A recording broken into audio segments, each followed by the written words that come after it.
है साथियों, भाव कौशल का विकास कितने प्रकार से होता है?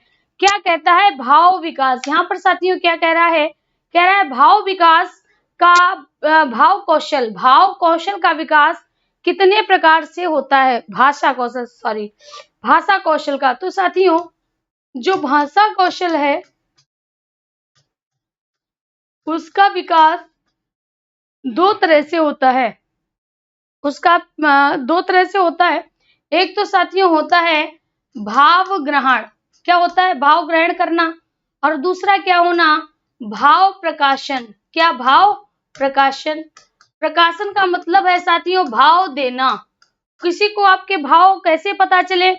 तो भाव प्रकाशन। अपने भाव प्रकाशित करिए, बताइए। तो जब आप अपने भाव बताएंगे तो कैसे बताएंगे? या तो साथियों लिखकर बताएंगे। क्या? या तो लिखकर बताएंगे या कैसे बताएंगे?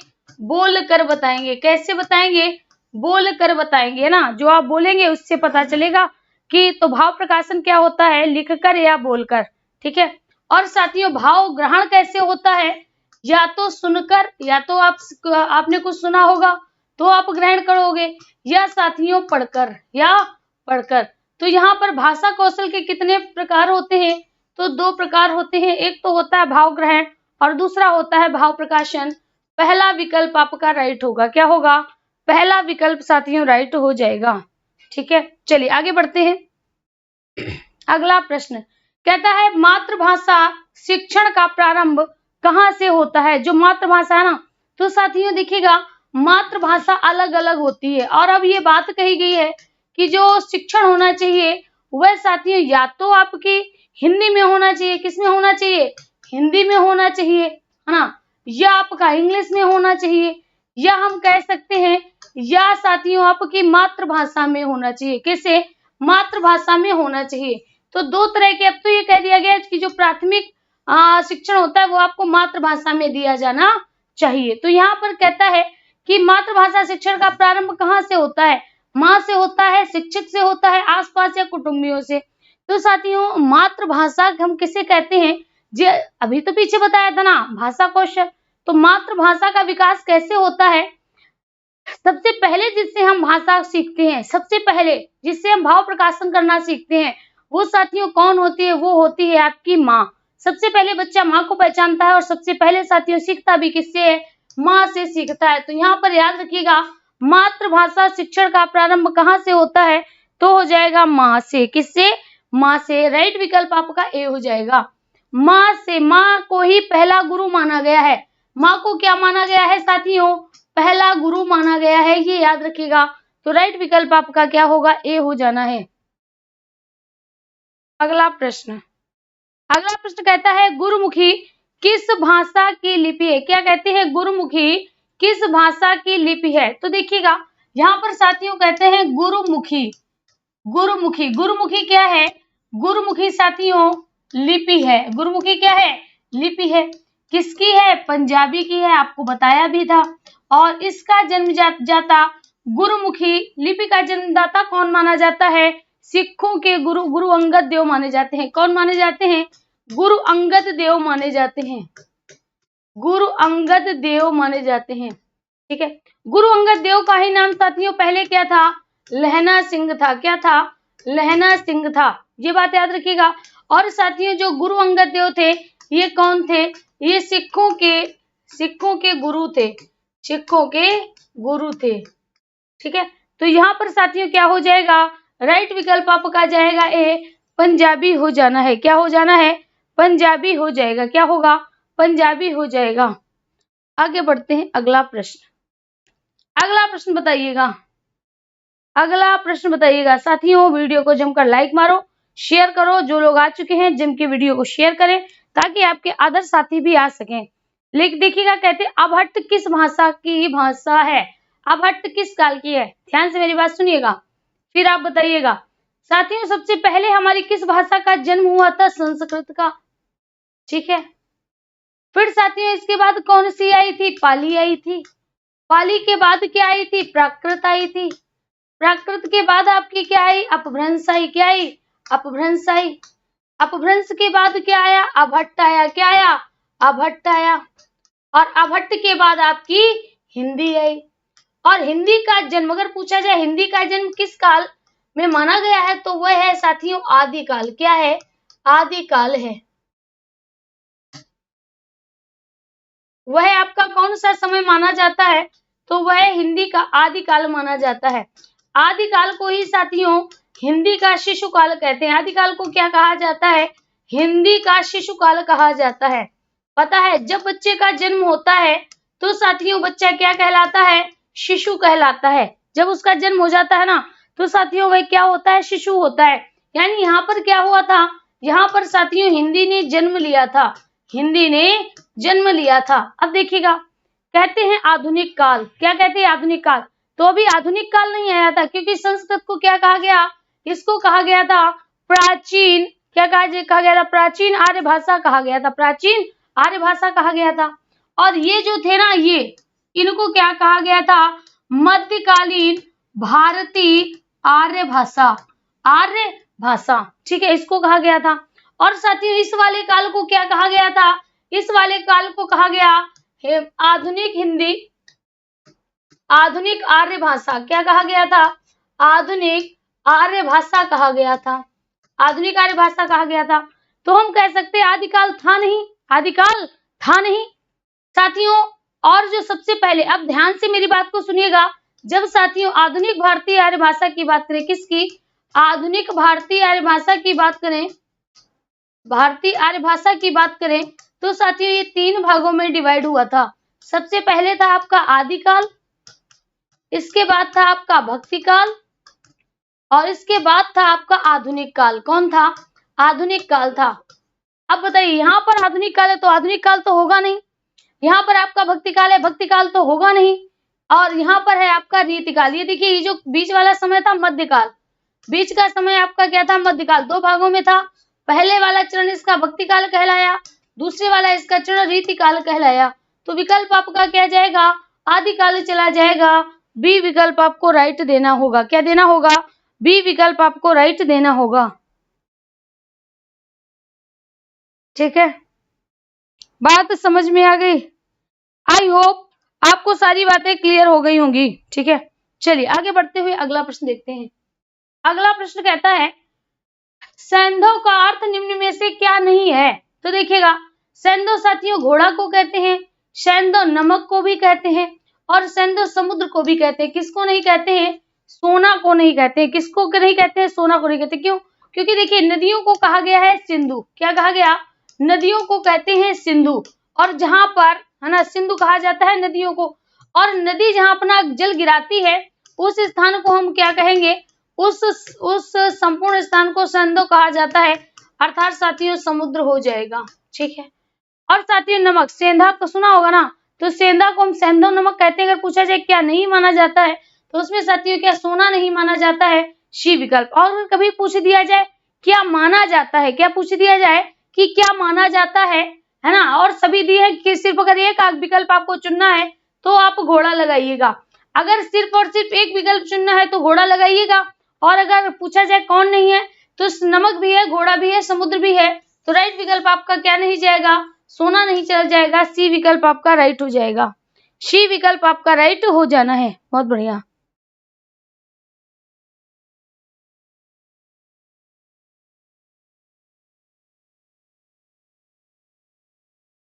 सोना कोई भी हो, यहाँ तो ज्वेलरी की बात करी जा रही है। अब देखिए कहते हैं सद्धुक्कड़ी किसकी भाषा थी?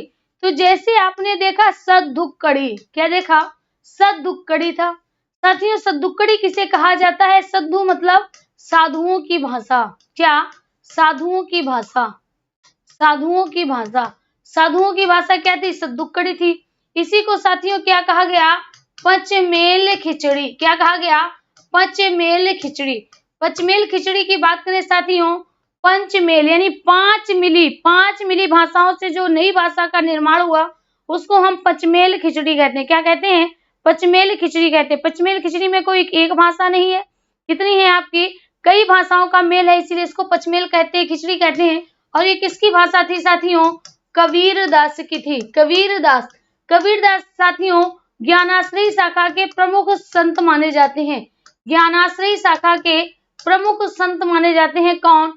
तो वह आपके कबीरदास माने जाते हैं। ए विकल्प आपका राइट जाएगा, ए विकल्प आपका सही चला जाएगा। चलिए आगे बढ़ते हैं। अगला प्रश्न, अगला प्रश्न कहते हैं झांसी की रानी की कवित्री हैं, यानी यहां पर आपसे पूछ रहा है झांसी की रानी, तो आपने पढ़ा होगा बुंदेले हर बोलों के मुंह हमने सुनी कहानी थी, खूब लड़ी मर्दानी वह तो झांसी वाली रानी थी, चमक उठी सन 57 में वह तलवार पुरानी थी, खूब लड़ी मर्दानी वह तो झांसी वाली रानी थी। यानी ये जो पंक्तियां हैं साथियों, ये क्या कह रही हैं? ये साथियों बता रही हैं झांसी की रानी के बारे में। खूब लड़ी मर्दानी, खूब लड़ी मतलब अगर पूछा जाए कि झांसी की रानी कविता में प्रधान रस क्या है, तो आप क्या कहोगे? वीर रस। प्रधान रस साथियों किसे माना गया है? वीर रस को ही प्रधान रस माना गया है, वीर रस को प्रधान रस माना गया है। अब अगर पूछा जाए किसने लिखा है, तो याद रखिए साथियों सुभद्रा कुमारी चौहान ने। किसने? सुभद्रा कुमारी चौहान ने। अगर पूछा जाए कि ये किस काल से रिलेटेड हैं, तो साथियों छायावाद काल के, छायावाद काल के राष्ट्रवादी धारा की कवित्री हैं, राष्ट्रवादी धारा की कवित्री मानी जाती हैं, कवित्री मानी जाती हैं। तो यहाँ पर विकल्प आपका क्या जाएगा? विकल्प साथियों चला जाएगा सुभद्रा कुमारी चौहान। क्या जाएगा? सुभद्रा कुमारी चौहान चला जाएगा। ठीक है, चलिए आगे देखते हैं। अगला प्रश्न, अगला प्रश्न कहता है उच्चारण के आधार पर वर्ण होते हैं। वर्ण संख्या पूछ रहा है, तो देखिएगा अगर साथियों आपसे पूछा जाए वर्णों की संख्या, क्या पूछा जाए? वर्णों की संख्या पूछा जाए, तो वर्णों की संख्या साथियों, वर्णों की संख्या के दो आधार माने गए, वर्णों की संख्या के दो आधार माने गए हैं। एक तो साथियों आपका वाचन के आधार पर, किसके आधार पर? वाचन के आधार पर, और दूसरा है लेखन के आधार पर। किसके आधार पर? लेखन के आधार पर। लेखन के आधार पर साथियों वर्णों की संख्या कितनी है? 52 है। कौन कितनी है? 52 है। लेकिन अगर वाचन के आधार पर हम बात करें तो साथियों 10 स्वर है। क्या है? 10 स्वर है। कौन कौन से नहीं है? री, अंग और आहा, ये साथियों नहीं है, ये नहीं है। ठीक है, अब अगर हम बात करें व्यंजन, किसकी बात करें? व्यंजन की। व्यंजन कितने हैं? व्यंजन साथियों 35 हैं। व्यंजन आपके कितने हैं? 35 हैं। वाचन के आधार पर कितने हैं? 45 हैं। ठीक है, 35 कौन कौन से? इसमें क्या क्या नहीं आता है? छत्र, ज्ञा, असरा, ये इसके अकॉर्डिंग नहीं आते हैं। कहने का मतलब है देखिएगा 33 आपके 25 प्लस 2, 25 स्पर्श व्यंजन और 2 अन्य डा और ढा, ये दो कौन से हैं? डा और ढा। ठीक है, 25 हो गए। 4 साथियों आपके अंतःस्थ है। 4 क्या है? अंतःस्थ है। और साथियों 4 क्या है? ऊष्म है। ठीक है, तो 4 4 8 2 10 5 10 5 15 की 5 हाथ से लगाए 2 1 3, कितने हो जाएंगे? 35। 35 ये हैं, 10 ये हैं, तो कितने हो जाएंगे? 45 हो जाएंगे। उच्चारण के आधार पर पूछ रहा है, लेखन के आधार पर नहीं। वाचन के आधार पर अगर पूछा जाए या उच्चारण के आधार पर पूछा जाए तो साथियों वर्णों की संख्या कितनी हो जाएगी? आपके 45 चली जाएगी। वी विकल्प आपका राइट होगा। क्या हो जाएगा? वी विकल्प साथियों राइट हो जाएगा। ठीक है, चलिए बात समझ में आ गई? बहुत खूबसूरत। आगे चलते हैं, अगला प्रश्न देखते हैं। अगला प्रश्न कहता है वत्सर्य व्यंजन है। वत्सर्य व्यंजन, तो देखिएगा अगर कभी आपसे पूछा जाए, बहुत आसान है। वत्सर्य कहते हैं दंत मूल या मसूड़ा। किसे कहते हैं? दंत मूल या मसूड़ा, दंत मूल या मसूड़ा कहते हैं। अब देखिएगा ये साथियों इसमें अगर कभी भी आपसे वत्सर्य पूछा जाए तो आप याद रखिएगा सिर्फ और सिर्फ किसको? सरल को। सरल का मतलब है सा, कामा रा, कामा ला। कितने वर्ण आते हैं? 3 आते हैं, सा रा ला। विकल्प आपका क्या जाएगा? ए चला जाना है। क्या चला जाएगा? ए चला जाएगा। राइट विकल्प साथियों ए हो जाएगा। चलिए आगे देखते हैं। अगला प्रश्न कहता है सभी स्वर होते हैं। क्या पूछ रहा है? सभी स्वर होते हैं। अब देखिएगा यहाँ पर क्या लिखा? सघोष, सघोष, सघोष, सघोष, इनके विषय में पूछ रहा है। तो याद रखिए साथियों अगर हम घोषत्व की बात करें, किसकी? घोषत्व के आधार। घोषत्व किसे कहते हैं? स्वर तंत्रियों में कंपन। किसे कहते हैं? स्वर तंत्रियों में कंपन, स्वर तंत्रियों में कंपन। और इस कंपन के आधार पर साथियों इनको दो भागों में डिवाइड किया गया। एक तो आपके कौन से हो जाएंगे, एक तो आपके सघोष होंगे, इनको साथियों घोष भी कहते हैं। दूसरा हो जाएगा अघोष। क्या हो जाएगा? अघोष हो जाएगा। तो सघोष में सबसे पहले याद रखिए सभी स्वर आपके सघोष होते हैं, सभी स्वर आपके सघोष होते हैं। तो सभी स्वर पूछा है, सघोष हो जाएंगे। इसके अलावा प्रत्येक वर्ग का तीसरा, चौथा और पांचवा, तीसरा, चौथा, पांचवा, हा, या, रा, ला, वा, ठीक है। इन्हीं से साथियों कौन सा प्रत्याहार बनता है? हास्य प्रत्याहार बनता है, याद होगा। अगर पूछा जाए वर्णों की संख्या कितनी होती है? 5, यानी अगर वर्गों के तृतीय वर्ण आएंगे तो 5 होंगे ना। 5, 5, 10, 5, 15, 16, 17, 18, 19, 20, यानी साथियों सघोष की संख्या कितनी होती है? 20 होती है। अब अघोष की बात करें तो प्रत्येक वर्ग का पहला, दूसरा, शा, खा, शा, 5, 5, 10, 3, 13 वर्णों की संख्या कितनी होती है? 13 होती है। तो यहाँ पर राइट विकल्प आपका क्या जाएगा? बी चला जाएगा। क्या जाएगा? बी चला जाएगा, सघोष हो जाएगा। क्या हो जाएगा? सघोष हो जाना है। बहुत बढ़िया, जहां तक तो कोई दिक्कत नहीं होगी आप सभी को। चलिए आगे बढ़ते हैं, अगला प्रश्न देखते हैं। अगला प्रश्न कहता है वर्तनी की दृष्टि से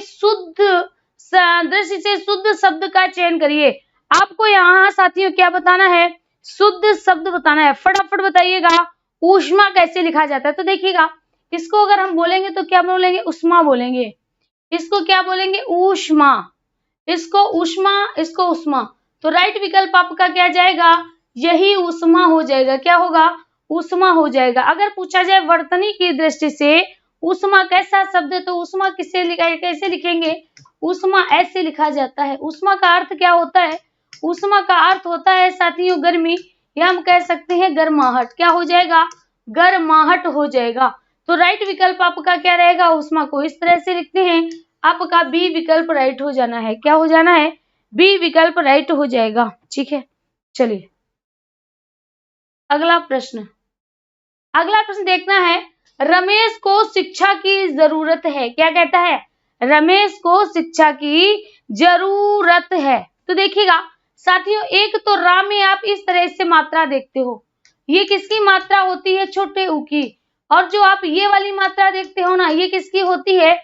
बड़े ऊ की होती है। ठीक है, तो यहाँ पर कह रहा है जरूरत। क्या कहता है? जरूरत। तो साथियों जरूर की बात करें तो बड़ा ऊ निकलता है। राइट विकल्प आपका क्या हो जाएगा? ए हो जाएगा, जरूरत हो जाएगा। जरूरत को किसे कहते हैं? जरूरत साथियों कहते हैं आवश्यकता को। किसको कहते हैं? आवश्यकता को कहते हैं। विकल्प आपका क्या जाना है? विकल्प आपका ए चला जाएगा। क्या चला जाएगा? ए चला जाएगा, ए हो जाना है। ठीक है, चलिए बहुत बढ़िया, आगे बढ़ते हैं और अगला प्रश्न देखते हैं। अगला प्रश्न कहता है वह सममात्रिक छंद, यानी पहली बात क्या है? सममात्रिक है। जैसे ही आपसे पूछा गया सममात्रिक, आपको तुरंत क्या याद आया? समान मात्राएं होंगी। क्या होंगी? समान मात्राएं होंगी। चलो भाई एक चीज आपने देख ली। और कहता है प्रत्येक चरण में 24-24। सममात्रिक में हमने क्या पढ़ाया था? सबसे पहले साथियों चौपाई 16 मात्रा, फिर साथियों रोला 24 मात्रा, फिर गीतिका 26 मात्रा, 26 मात्रा, फिर साथियों हरि गीतिका 28 मात्राएं। अगर आपको मैम की इतनी बात याद है ना तो आप कहीं नहीं डिफीट होगे। तो यहाँ पर जो 24 मात्राएं होती है ना, उनमें साथियों 11 और 13 पे क्या होती है? यति होती है। 3 1 4 24 बना देंगे। अब यहाँ पर सोरठा आपने ऐसे काट दिया, आपने कहा जो सोरठा है वह क्या होगा? सोरठा तो साथियों एक अर्ध सममात्रिक छंद है। अब आ गया सवैया।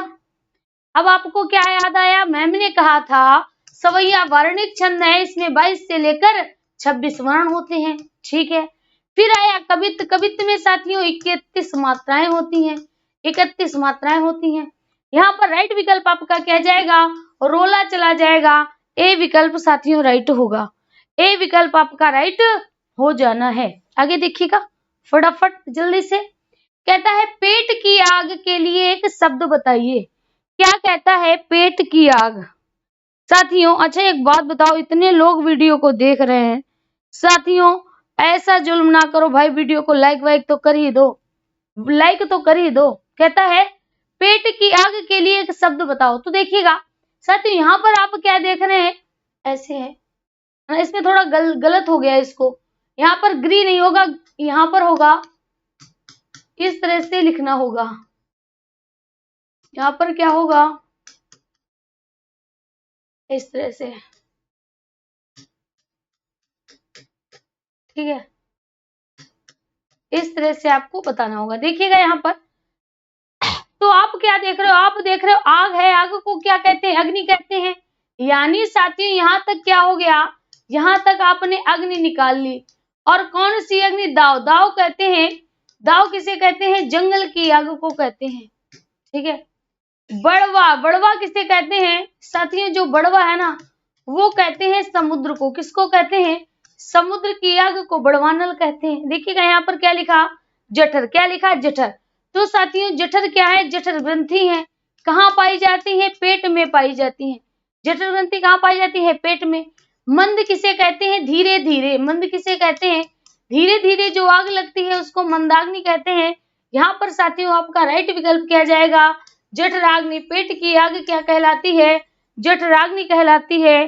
सी विकल्प आपका राइट होगा, क्या होगा, सी विकल्प साथियों राइट हो जाएगा, जठराग्नि हो जाएगा। बहुत बढ़िया, चलिए बढ़ते हैं आगे की तरफ। अगला प्रश्न कहते हैं युयुत्सु का अर्थ बताइए। युयुत्स साथियों देखिएगा यहाँ पर क्या है, युयुत्सु। अब यहाँ पर आप देख रहे उत्सु, उत्सु मतलब क्या होगा, उत्सुक हो जाएगा, क्या होगा, उत्सुक हो जाएगा।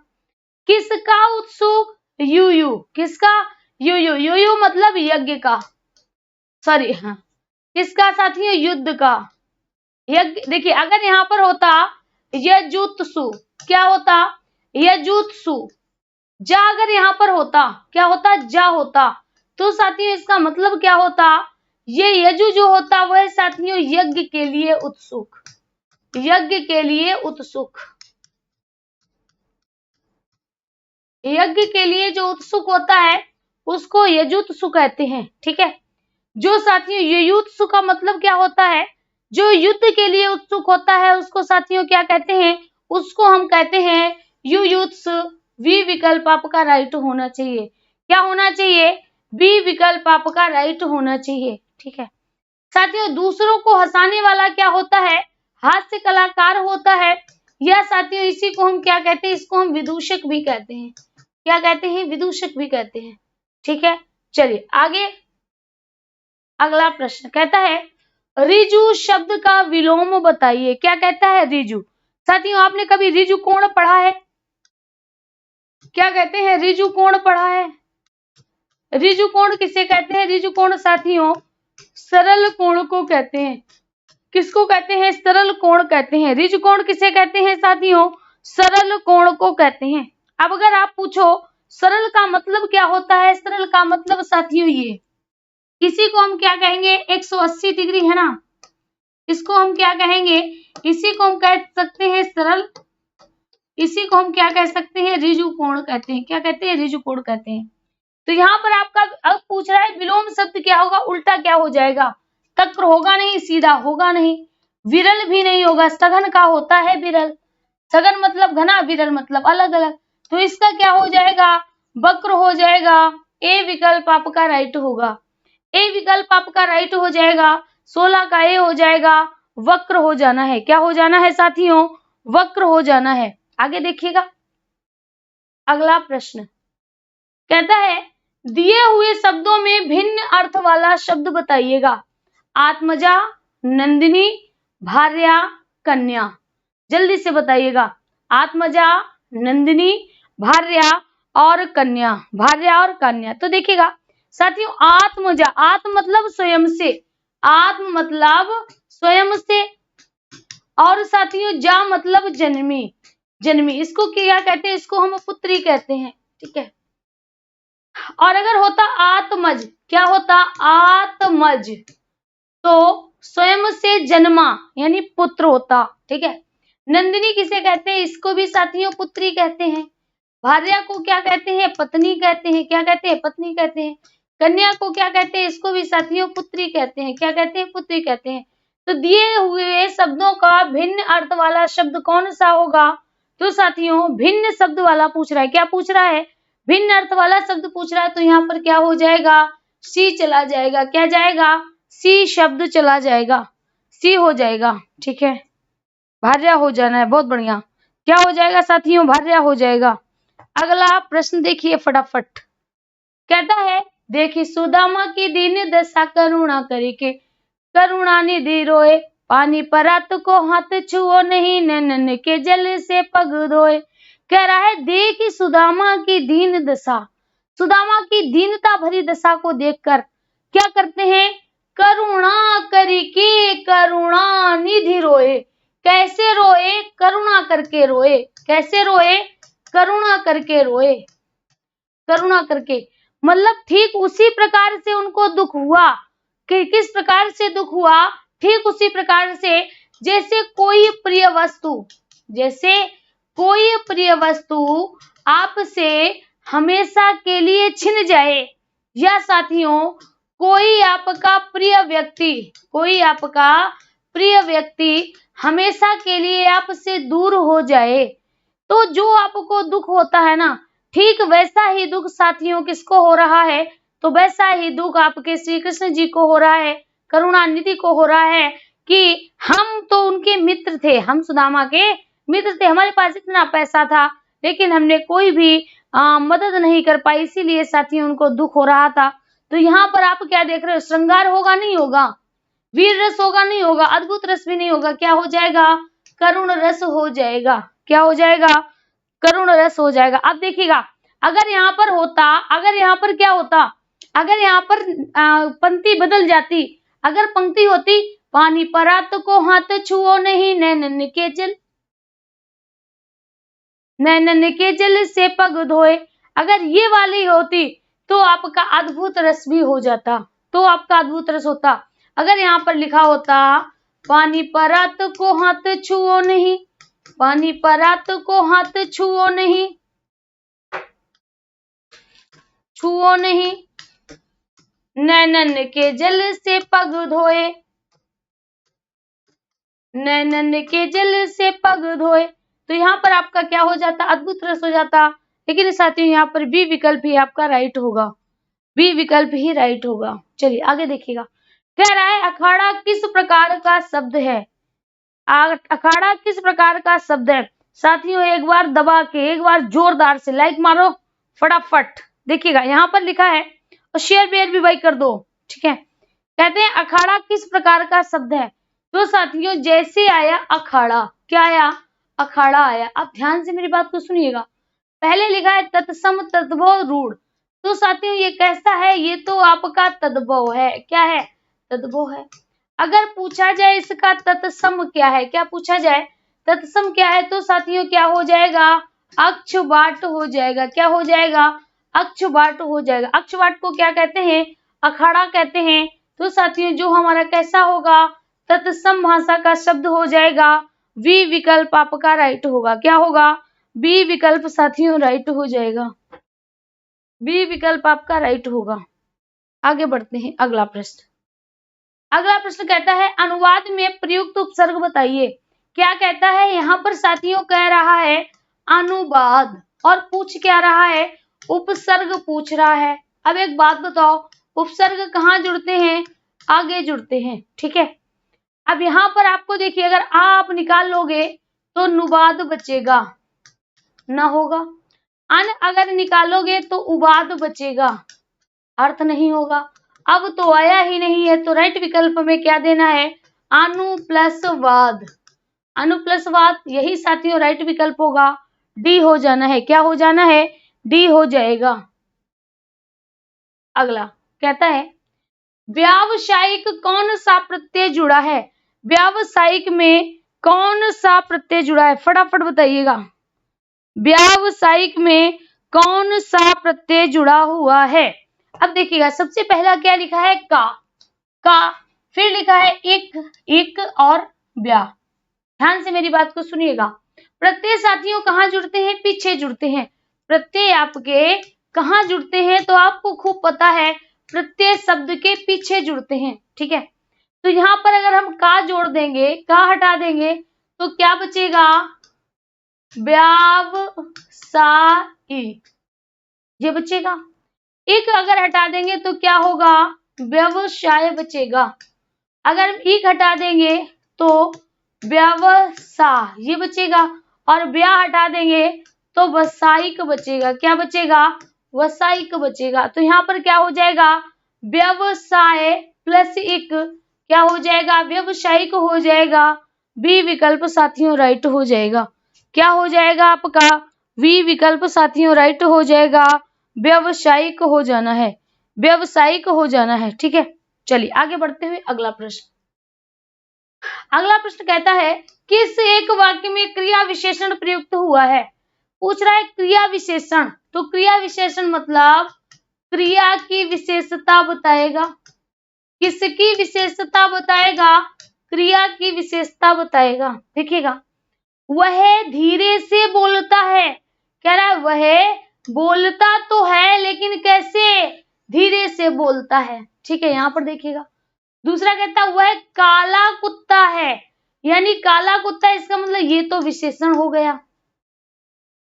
रमेश तेज धावक, धावक क्या है? संज्ञा है। धावक संज्ञा है और ये संज्ञा की विशेषता बता रहा है, विशेषण है। ठीक है, सत्यवाणी, वाणी क्या है साथियों? संज्ञा है और उसकी विशेषता है, तो ये भी आपका विशेषण और सुंदर भी आपका विशेषण हो जाएगा। तो बचा क्या साथियों? ए हो जाएगा। वह धीरे से बोलता है, राइट विकल्प साथियों ए हो जाना है। क्या हो जाना है? ए हो जाएगा। ठीक है, क्या हो जाएगा? ए हो जाएगा। आगे देखिएगा अगला प्रश्न। निम्नलिखित शब्दों में सदा स्त्रीलिंग वाला शब्द है, आपको बताना है सदा स्त्रीलिंग वाला शब्द कौन सा है? सदा स्त्रीलिंग वाला पूछ रहा है। आप देखिएगा, पक्षी। तो अगर आपसे कभी पुल्लिंग और स्त्रीलिंग की बात करें, किसका?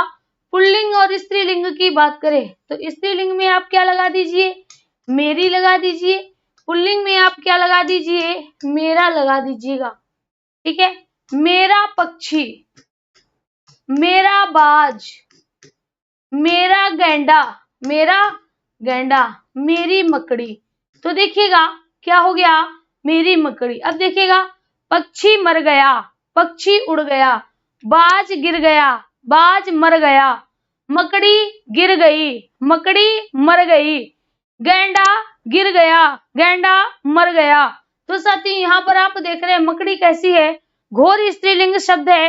राइट विकल्प साथियों आपका सी जाएगा। क्या जाएगा? सी जाएगा। अगला, व्याकरण की दृष्टि से प्रेम शब्द कैसा है? इससे पहले जो टेस्ट सीरीज हुई थी परसों वाले दिन, उस दिन भी हमने प्रेम को लिया था। तो साथियों, चाहे आपका प्रेम हो, चाहे आपका क्रोध हो, चाहे आपका वैर हो, ठीक है, ये सब क्या है? चाहे ईर्ष्या हो, चाहे द्वेष हो, क्या हो? द्वेष हो। ये सभी के सभी शब्द साथियों आपके कैसे होते हैं?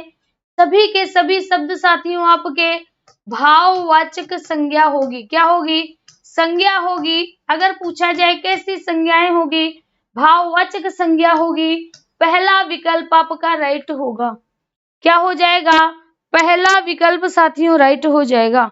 भाववाचक संज्ञा होगी। क्या हो जाएगा? भाववाचक संज्ञा होगी। चलिए आगे बढ़ते हैं। अगला प्रश्न कहता है रेखांकित सर्वनाम का प्रकार बताइएगा। रेखांकित सर्वनाम का प्रकार बताइएगा। कह रहा है कोई तो होगा, कोई तो होगा जो हमारे लिए जी रहा होगा। कोई तो होगा, कह रहा है कोई तो होगा जो हमारे लिए जी रहा होगा। अब देखिएगा यहाँ पर साथियों, अगर कोई की बात करे, किसकी? कोई की बात करे, तो देखिएगा पुरुषवाचक में साथियों तीन प्रकार के आते हैं, उत्तम, मध्यम और अन्य आता है। इसमें आपके मैं, हम, तुम, वह, ये सब आते हैं। प्रश्नवाचक की अगर हम बात करें तो साथियों क्या आएगा? क्या और कौन आते हैं। ठीक है, अगर साथियों आपका अनिश्चयवाचक की बात करें तो कोई और कुछ आएगा। क्या आएगा? कोई और कुछ आएगा। अगर हम निश्चय की बात करें तो क्या आएगा? यह, वह, ये और वे आएंगे। तो यहाँ पर कह रहा है कोई तो होगा, कोई तो होगा जो हमारे लिए जी रहा होगा। तो यहाँ पर साथियों क्या हो जाएगा? सी हो जाएगा। क्या हो जाएगा? सी हो जाएगा। चलिए अब कोई पे ना अटके रहो, अब जी लो, जी ले सिमरन अपनी जिंदगी। चलिए आगे। अगला कहता है आजन्म शब्द का उदाहरण है। क्या कह रहा है? कि आपको बताना है जो आजन्म शब्द है वो किसका उदाहरण है। यहाँ पर हमने लिख लिया आजन्म। अब देखिएगा दो भाग इसके हो जाएंगे। पहला तो आपका आ है और दूसरा जन्म है। आ क्या है? आ साथियों उपसर्ग है ना। अगर पूछा जाए कि इसका इसका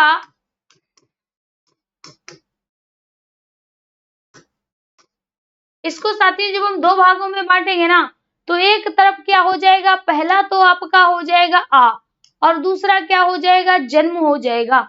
आ उपसर्ग है और अगर उपसर्ग किसी में लगा है तो आपका क्या हो जाना है? अव्ययी भाव समास हो जाना है। क्या हो जाना है? अव्ययी भाव समास हो जाना है। अव्ययी भाव समास में साथियों पहला पद आपका अव्यय होता है। क्या होता है? अव्यय का भाव होता है।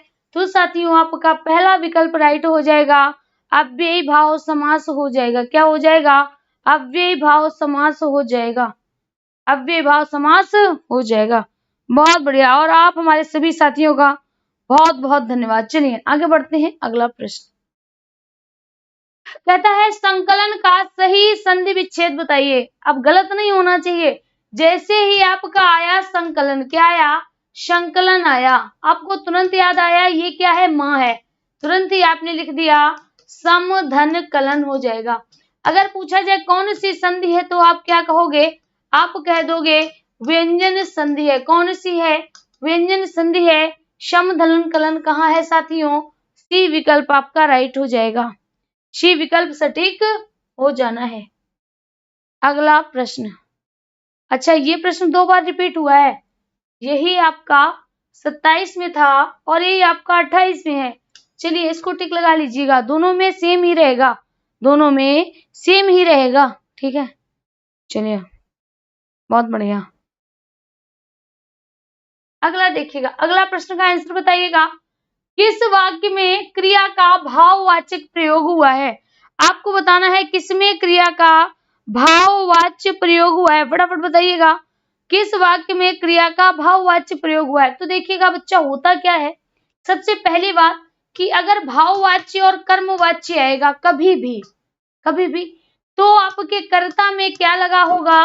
कर्ता में साथियों से या द्वारा लगा होगा, दोनों में। और अगर भाववाच्य की अगर हम बात करें तो इसमें साथियों क्रिया पुल्लिंग एक वचन में होगी। किसमें होगी? क्रिया पुल्लिंग एक वचन में होगी। अगर एक वचन में नहीं होगी तो साथियों क्रिया नपुंसक लिंग में चली जाएगी। ठीक है, ठीक है।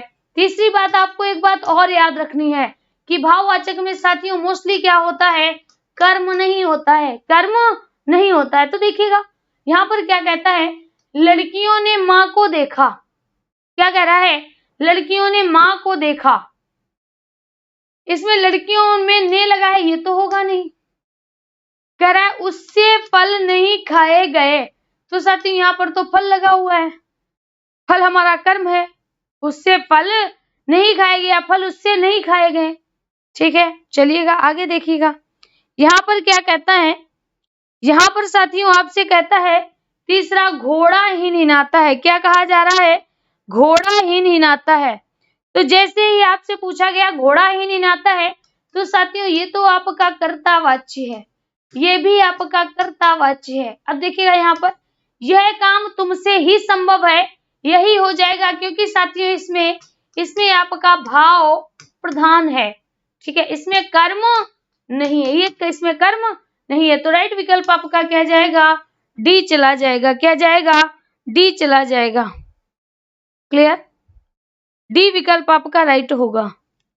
चलिए आगे की तरफ बढ़ते हैं। अगला प्रश्न, अगला प्रश्न बताइए, अगला प्रश्न फटाफट बताइएगा।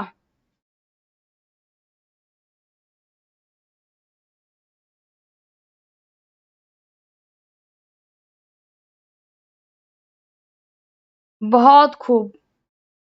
चलिए आगे देखिएगा अगला प्रश्न कह रहा है ज्यों ही मैंने दरवाजा खोला कि वह आ गया। क्या कहता है? ज्यों ही मैंने दरवाजा खोला, कहता है जैसे ही दरवाजा ओपन करा वैसे ही वह आ गया। कहता है इसमें सरल वाक्य है कि इसमें संयुक्त वाक्य है, इसमें मिश्र वाक्य है कि इनमें से कोई नहीं, इनमें से कोई नहीं।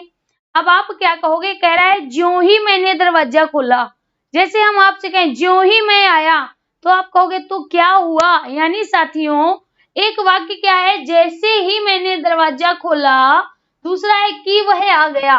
तो दो सेंटेंस मिले हुए हैं, दो सेंटेंस मिले हुए, इनके बीच में कोई योजक चिन्ह नहीं है, तो साथियों क्या हो जाएगा? मिश्र वाक्य होगा। मिश्र वाक्य में एक हमारा प्रधान उपवाक्य होता है, प्रधान उपवाक्य होता है, और साथियों एक आश्रित उपवाक्य होता है, या एक से ज्यादा आश्रित उपवाक्य हो सकते हैं। अगर पूछा जाए कि ये कौन सा उपवाक्य है, तो साथियों इसमें क्या हो जाएगा? की से जुड़ा है, तो साथियों ये संज्ञा उपवाक्य होगा। की से जुड़ा है तो संज्ञा उपवाक्य होगा। अगर साथियों जिसको जिनसे से जुड़ा होता, जिसको जिनसे से जुड़ा होता तो आपका विशेषण उपवाक्य होता, तो आपका विशेषण उपवाक्य हो जाता। ठीक है। अगर साथियों अगर यहाँ पर आपका जब बारिश होगी तब मेढक बोलेंगे, जो आएगा सो पाएगा, तो साथियों ये कैसे हो जाएंगे?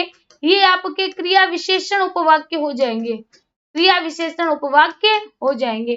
तो यहाँ पर राइट विकल्प आपका क्या जाना है? सी चला जाएगा। क्या हो जाएगा साथियों? सी हो जाएगा। ठीक है, सी विकल्प आपका राइट हो जाएगा। बहुत खूब। चलिए आगे बढ़ते हैं, अगला प्रश्न देखते हैं। अगला प्रश्न कहता है आहा, तुम्हें पाकर कितना आनंद आ रहा है? तो ये बताने की आवश्यकता नहीं है, आप सभी को इसका आंसर कमेंट बॉक्स में कमेंट करना है, क्योंकि ये प्रश्न भी हमने आपको शायद परसों कराया था। आहा, है ना? तो साथियों आज के लिए इतना ही, मिलते हैं कल फिर से इसी समय इसी चैनल पर एक और नई प्यारी टेस्ट सीरीज के साथ। और कल वाली टेस्ट सीरीज के क्वेश्चन बहुत ही यूनिक होने वाले हैं, तो लगातार साथियों आप समय से आ जाया करें। वैसे हम ही लेट होते हैं, आप तो समय से आ जाते हैं। तो चलिए मिलते हैं कल फिर से इसी समय इसी चैनल पर एक और नई टेस्ट सीरीज के साथ। तब तक के लिए हमें दीजिए इजाजत। टाटा बाय बाय, ठीक है।